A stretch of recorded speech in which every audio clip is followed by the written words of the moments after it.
Hey guys, how's it going? It's Joy. I am back again with another video. Welcome to the channel. So this channel is called Live Narc Free, and it is all about inspiring you guys to get free and stay free away from the narcissist, and also inspiring you to live your best life and getting outside of that box that we are so programmed to live into. But if this is you guys' first time tuning in, so I help people overcome narcissistic abuse. I am a life coach, and I myself have been dealing with narcissists since 2010, and since 2016, I have been helping people overcome narcissistic abuse, move on, heal, recover, and go on to live a better and a happier and a healthier and a successful life after dealing with a narcissist. So that's just a little bit about me. Today's video, though, is called What Are Some Traits of a Psychopath? And this was actually an inspiration for one of my viewers and subscribers. And I thought that it would be a really good topic to share with all of you, just in case if you're wondering about it, or maybe you've dealt with a psychopath, or maybe if you haven't, just to be on the lookout. Or, if you have dealt with one, how to kind of deal with it and how to cope with it as well, and kind of stay away and try to not to attract another one. You know what I mean? So we're going to talk a little bit about that, but I did want to kind of get into it and let you guys know that this video is brought to you today by Empathic Warrior. We're going to kind of talk a little bit more about that. So let's go ahead and get into it real quick. So again, what are the traits of a psychopath? But again, this video is brought to you today by Empathic Warrior. So there was a book that I read called Empathic Warrior Survival Stories, Not Your Ordinary Empath. Really great book. Highly recommended. Super easy read. Definitely relatable. Very uplifting. Very, a lot of encouragement. When I was reading the book, I felt like I was reading myself in the stories, and it helped me realize you can overcome narcissistic abuse. You can overcome a situation that was meant to hurt you and harm you and destroy you. You know what I mean? I felt that way while reading those stories. It's like the narcissist is not the winner. I'm the winner because I'm able to move on from this. I'm able to forget it. Well, not necessarily forget, but I'm able to learn from this and take this on to my next relationship, my next journey. You know what I mean? So yeah, I'm a survivor. I'm not, of course I was once a victim, but now I'm a survivor, a thriver. I moved on, but definitely highly recommend this book. Definitely relatable, affordable, of course. But if you are wanting to know about, overcoming narcissistic abuse, you want to hear the other stories and know that you're not alone, definitely recommend this book. And, if you are wondering what's inside of the book, if I can move this over, there we go. So again, we're not victims. We are warriors, right? At the end of the day. So in this book, it does include 8 amazing, uplifting, and empowering stories of other empaths who fought against the narcissist in their lives and won, right? This book will definitely remind you that, on the days where you feel like you can't go on, that it is possible to heal and recover. You will also learn how to pick yourself up after all of the child holes that the narcissist puts you through. And not only is this an act of healing, but it's an act of defiance, right? Now, again, I loved it myself. I loved it a lot. And it resonated with me a lot. It really did. And this is a really good guidebook. It's only $5.99, and I do actually have a link below. I'm going to link it in the description box. You'll get a 75% discount when you use the link below, and super affordable, right? You could read it via Kindle or on Amazon. Super easy to order. So definitely, I highly recommend you guys checking it out. So yeah, check it out. If you guys have any questions, you could just leave it in the comment box. Or you guys can email me, livenarcfree9@gmail.com, but I'm going to link it below. So definitely recommend checking that book out. All right. But let's kind of go ahead and get into the topic. So we're going to talk about what is psychopathy. So it's a condition characterized by the absence of empathy and the blunting of other affective states, So callousness, detachment, and the lack of empathy enable psychopaths to be highly manipulative. Nonetheless, psychopathy is among the most difficult disorders to spot. Now, psychopaths can appear normal, even charming underneath. They lack any semblance of consciousness. Their antisocial nature inclines them often, but by no means always to criminality. Psychopaths spark popular fanatication and clinical anguish. Adult psychopathy is largely resistant to treatment through programs exist to treat callousness, unemotional youth in hopes of preventing them from maturing into psychopaths, right? So that's what that is about. Now, if you want to know what are some signs, these are something to kind of look out for. So we have gibbous, we have superficial charm. That's kind of like how psychopaths are. That's the way that they're interacting with you. Grandiosity, sense of self-worth, kind of like how the narcissists do. They do that too. A need for stimulation and proneness to boredom. A lot of psychopaths. Pathological lying. They have a lot of cunning and manipulative behavior. They lack remorse or guilt. Shadow affect. Reduce emotional responses. So they just like don't even respond to you. Right.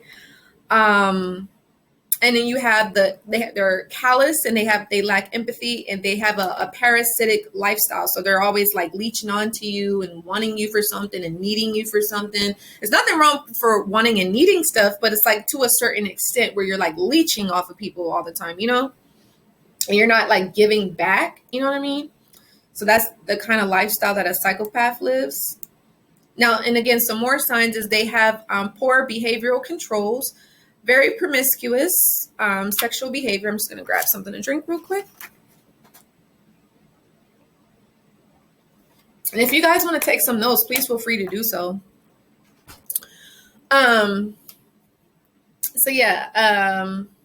Early behavioral problems, lack of realistic long-term goals.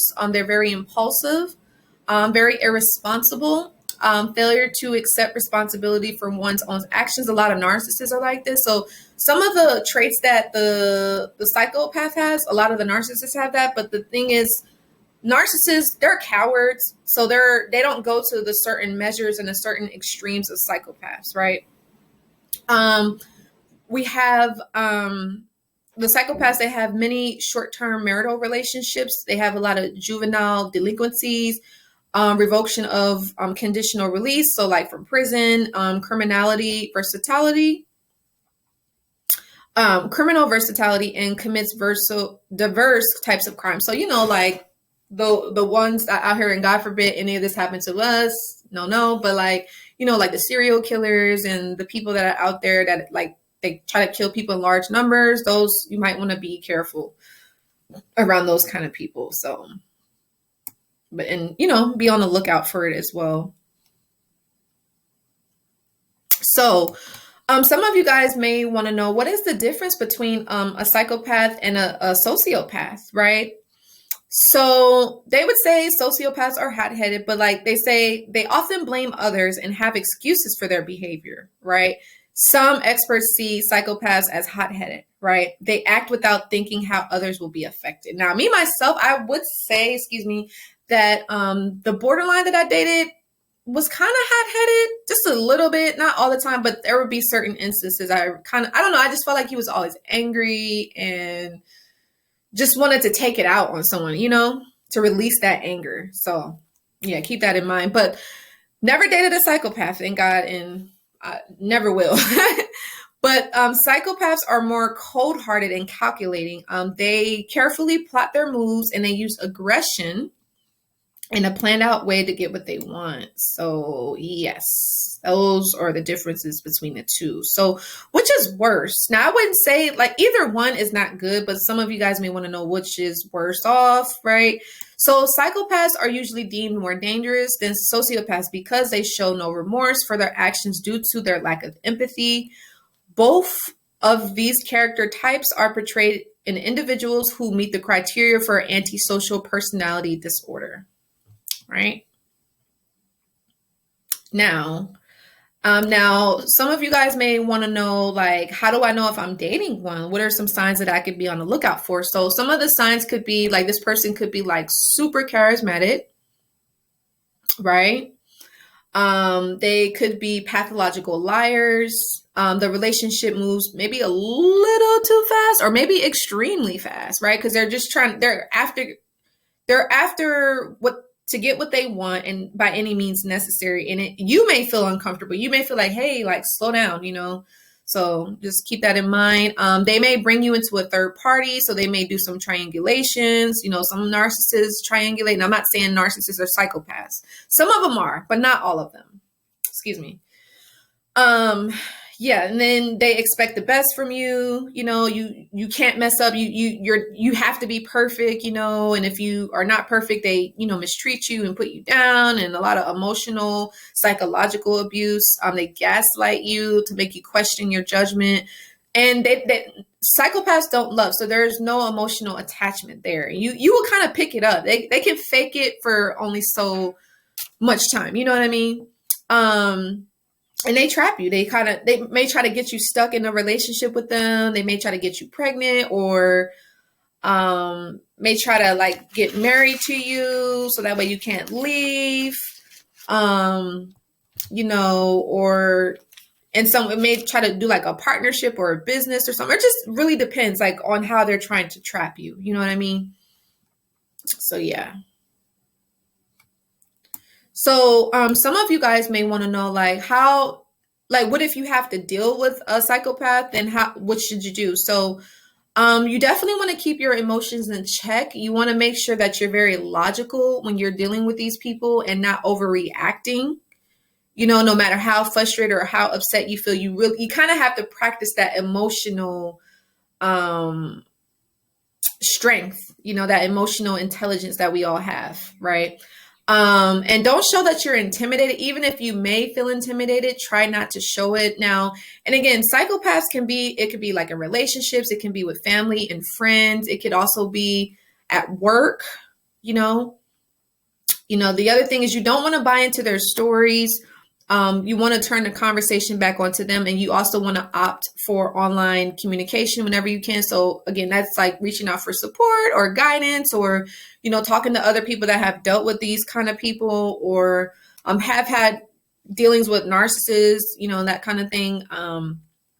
But yes, don't buy into their story. So basically just like, if you know that this person is a psychopath, or you could have a feeling, and they may be like trying to play the victim in their case, or just like talking about a situation or a person, place, or thing. Just listen, especially if this is like a parent or it's like somebody that you're working with and you feel like you can't leave, you have to stay. Just listen, but don't take it don't internalize it. Don't just be like, okay, like one ear and out the other. You know what I mean? That kind of thing. And then keep the conversation on them. Don't have them talk about you at all. Just have them focus on themselves, right? If you're dealing with a psychopath. So some of you guys may want to know, can a psychopath be healed? So a lot of times, no, there's no cure for psychopathy. But it says no pill can instill empathy, no vaccine can prevent murder in cold blood, and no amount of talk therapy can change an uncaring mind. For all those intents and purposes, psychopaths are lost to the normal cold world, And I know this this topic is kind of relevant to everything that's going on now, with the cases going on in Minnesota. Who knows what happened if those cops were psychopaths? I don't know. But people that do things that, like murders and, just things to like other human beings that is, like, does that person, they know what they're doing, but they just don't care. You know what I mean? Yeah, you just have to be mindful of that kind of stuff, and you can't change these people. You can't heal these people at all. So you just kind of have to let them be, but you want to keep them away from society because you don't want that happening to other people. You guys know what I mean? So yeah, always keep that in mind. But yeah, that's pretty much it, you guys. Yeah, it's just, again, it's best to cut your losses, move on with your life, and again, seek support and seek guidance, you know. So that's all I have. I know it was a short one, but I just wanted to make this video because, you know, again, like I said, a viewer and or subscriber wanted to know more about this. I hope that you guys did enjoy it. If this resonated, if this helped you, please make sure that you do like it, share, subscribe to the channel, hit that notification bell so that way you don't miss any videos when I post them or when I go live. If you guys want to learn more about this and how to overcome narcissistic abuse, I do have some open slots for a free consultation for my one-on-one coaching program called Overcome Narcissistic Abuse or Turn Your Pain into Power. So you guys can definitely reach out to me. You can visit my website to get some more information, and we could get on a consultation call. Or you can reach out to me via email and we can kind of go from there. Or you can text me. My number is on my website. Please feel free to do that. Or you can reach out to me for support sessions. You know, if you just need help with understanding narcissists, getting awareness and dealing with them. I do have the intro session. I have the pay-as-you-go support session. I also have the 4-week and the 8-week coaching sessions that we could work together one-on-one and kind of help you to overcome that. Or, you know, if you just need to vent or you need someone to talk to or listen in the ear, I'm definitely open to that as well in the support sessions. So yeah, that's pretty much been the video. Again, I hope that this helped you in any way. Now, if you are dealing with a psychopath, again, please make sure that you just remove yourself. This person is not changing. You don't want to change these people. You want to just let them be them and just let it go. But yeah, if you enjoyed this, I am going to link below this video called How to Recognize Narcissists, some signs on how you can tell if you're dealing with a narcissist. So definitely check that out. And I do actually have my video course called 5 Signs to Know If You're Dealing with a Narcissist. If you guys want to learn more about that, definitely check out that video course. It'll definitely help you out. You know, for future relationships and helping you to kind of move away from maybe a current narc that you're dealing with and understanding it. And even if you haven't dealt with one, it's always good to have that knowledge, you know. So definitely check that out. But anyway, make sure that you guys like, share, and subscribe. I'd love to know what was your biggest takeaway, what you learned. So yeah, and in this picture here is the episode of the podcast that I did. It was actually a really good episode. So make sure you guys check that out as well. So that's all I have. And don't forget, you guys, check out this book. It's definitely highly recommended. You would really enjoy it. So, and again, thank you again, Empathic Warrior, for this video. And I will see you guys in the next video. Bye.